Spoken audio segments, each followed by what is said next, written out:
Hello, divine creations, divine marvels, children of God. Thanks so much for dropping by this video. So, I just was having an amazing conversation with someone, and he and I are planning an event together. And actually, there'll be more details coming soon on the channel about that, an online event. And um, one thing I noticed is that I started to feel a little bit of anxiety.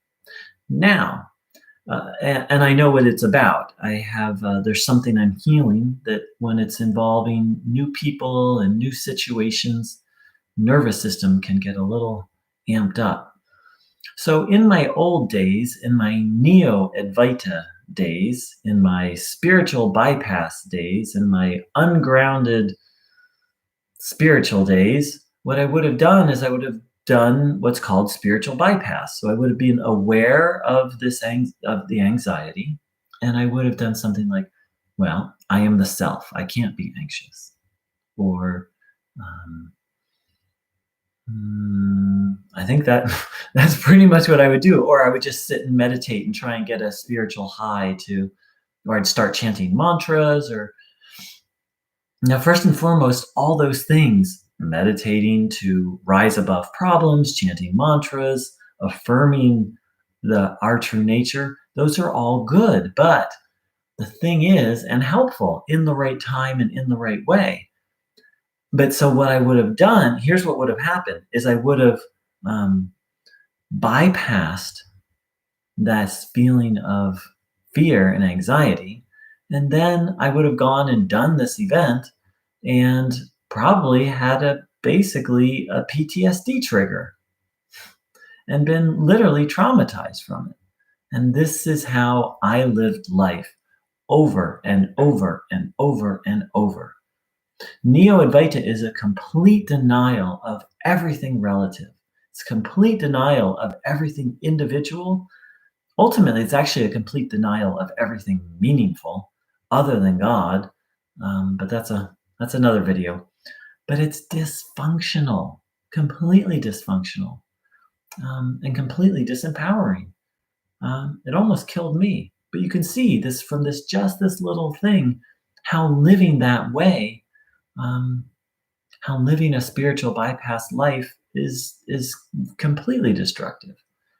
Our feelings, while yes, they are freaking uncomfortable sometimes, are also, and they're not facts. You hear that a lot in self-help circles. Feelings aren't facts. Yes, that's true. And feelings are part of our guidance system.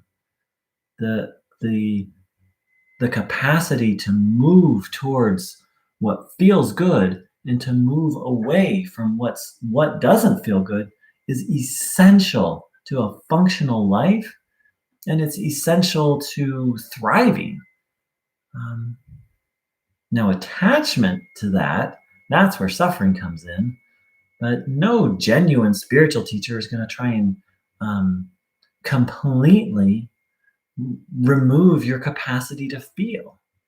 It's nonsense.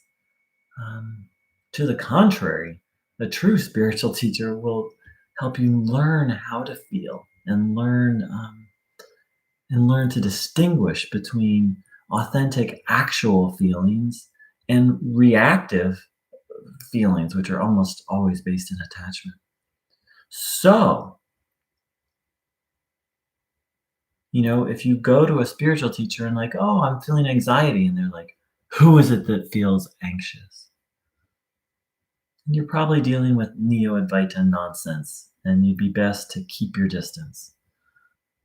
Soak up the Shakti pot and don't get involved with such a teacher. I'm to the point where I can't even I don't even want to go soak up the Shakti pot. So, so I hope that's helpful. Just saved my ass, not bypass. If you want to save your ass, quit bypassing. Thanks so much, dear ones. And stay tuned. I'll be post the information about the upcoming live event. Take care. And deep gratitude to Raresh, who was the person I was having that conversation with.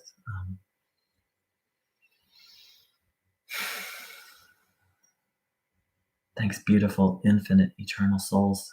Take care. Much love.